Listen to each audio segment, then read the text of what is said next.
Marcus was always in control. His life was meticulously organized. His career as a successful architect, his social life, and his relationship with his fiancée, Laura. But there was one crack in his perfect world that no one knew about: the voices.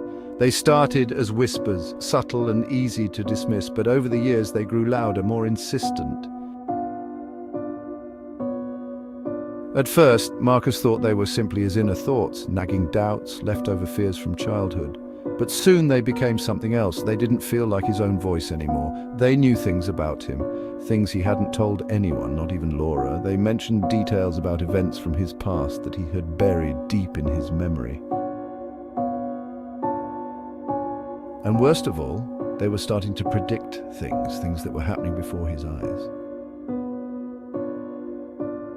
One night, Marcus was designing a new project at his desk when the voice whispered, "She's going to leave you. She knows what you've done." He froze, his hand gripping the pencil tightly. Laura, leave him? What had he done? He shook his head, trying to ignore it, but the voice persisted, growing louder. "You can't hide it anymore. She'll find out soon. She'll see the real you." The voice wouldn't stop. Every day it pushed him closer to the edge, unraveling his once stable mind. He tried to confide in Laura, telling her he was feeling stressed from work, but he couldn't bring himself to admit the truth about the voices. How could he explain something like that? Then the dreams began. In them, Marcus was not himself. He would see his hands covered in blood, standing over Laura's lifeless body, a knife in his hand. Every time he woke up, drenched in sweat, the voice would be there, whispering. "It's inevitable. You know it's coming." The line between reality and the voice's predictions blurred. One day while driving, Marcus found himself gripping the steering wheel so tightly his knuckles turned white. He didn't know how he had gotten to the edge of a cliff overlooking the ocean. "End it. There's no other way." He stepped out of the car, shaking. He felt drawn to the edge, the sound of the wind and waves below somehow quieter than the voice in his head.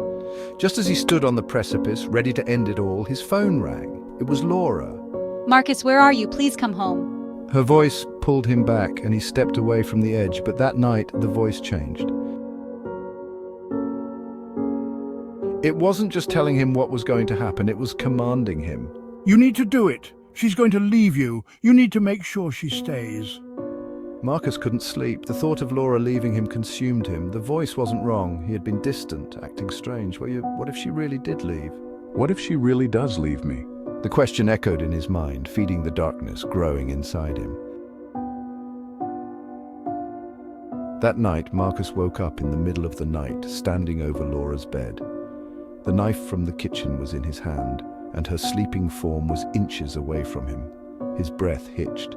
He didn't remember getting out of bed. He didn't remember grabbing the knife, but the voice was there, urging him on. "You know what you have to do." Marcus threw the knife across the room and backed away, his heart pounding. He couldn't trust himself anymore. What was happening to him? He didn't feel like the man he used to be. The controlled, rational Marcus was gone, replaced by someone darker, someone who was capable of things he couldn't even comprehend. In desperation, Marcus checked himself into a psychiatric hospital the next day. He needed help. He couldn't let the voice win. But as he lay in the cold, sterile room waiting for the medication to take effect, he realized something chilling. The voice wasn't inside his head. It was outside. It wasn't his thoughts unraveling. It was someone else's voice entirely. A whisper in the darkness, always watching him, always guiding him. And it had never left. "You're mine now, Marcus." The last thing Marcus saw before his world went black was the shadowy figure in the corner of the room smiling at him as the voice echoed. We've only just begun.